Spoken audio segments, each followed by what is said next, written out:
అద్భుతమైనటువంటి ఫలితం. ఎంతమంది పుణ్య దంపతుల మధ్య మీరు కూర్చున్నాను శ్రద్ధగా వింటూ పైకి చెప్పాలి.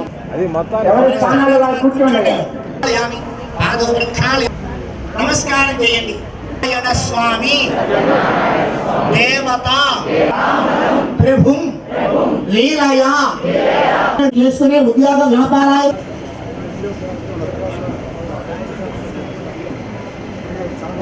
మండపం జాగ్రత్త పెట్టుకోండి, పక్కకు పెట్టేయండి, పెట్టుకోవాలి. అలాగే కింద ఉన్న జాగ్రత్త వస్త్రము ఆడవారు ఉపయోగించుకోవాలి. నెల్లూరు పట్టణం నందు స్వర్ణాల చెరువు దగ్గర భక్తుల కోరిక మేరకు అలాగే అన్నవరం దేవస్థానం నుండి ఇక్కడకు సత్యనారాయణ స్వామి వారి అమ్మవారి యొక్క విగ్రహాలు తీసుకుని వచ్చి సామూహిక సత్యనారాయణ స్వామి వారి వ్రతాలు నిర్వహించడం జరిగింది. ఈ అన్నవర క్షేత్రం నుండి వ్రతములు నిర్వహించు పురోహితులు వచ్చి సామూహిక సత్యనారాయణ వ్రతాలు ఇక్కడ నిర్వహించడం జరిగింది. భక్తులందరూ కూడా విశేషంగా ఈ సామూహిక సత్యనారాయణ స్వామి వారి వ్రతాల్లో పాల్గొని తరించారు, చాలా సంతృప్తి చెందారు. ఇప్పుడు వారందరికీ కూడా ఈ కమిటీ వారు అన్నదానం ఏర్పాటు చేయడం జరిగింది.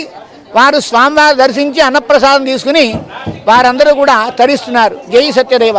సింహపురి కార్తీక దీపోత్సవ సమితి 5, 6, 7 తేదీల్లో నిర్వహించేటటువంటి ఈ కార్తీక మహాదీపోత్సవ కార్యక్రమంలో రెండో రోజైన 6వ రోజు ఉదయాన శ్రీ వీర వెంకట సత్యనారాయణ స్వామి దేవాలయం అన్నవరం వారు వచ్చి అక్కడ విగ్రహాలను తీసుకొచ్చి అన్నవరం దేవాలయంలో జరిగే పద్ధతిలోనే సామూహిక సత్యనారాయణ వ్రతాన్ని చేయడం జరిగింది.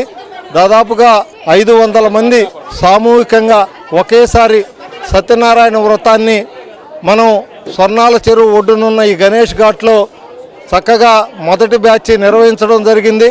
రెండో బ్యాచ్ ఇప్పుడు వెంటనే ప్రారంభం అవుతా ఉంది.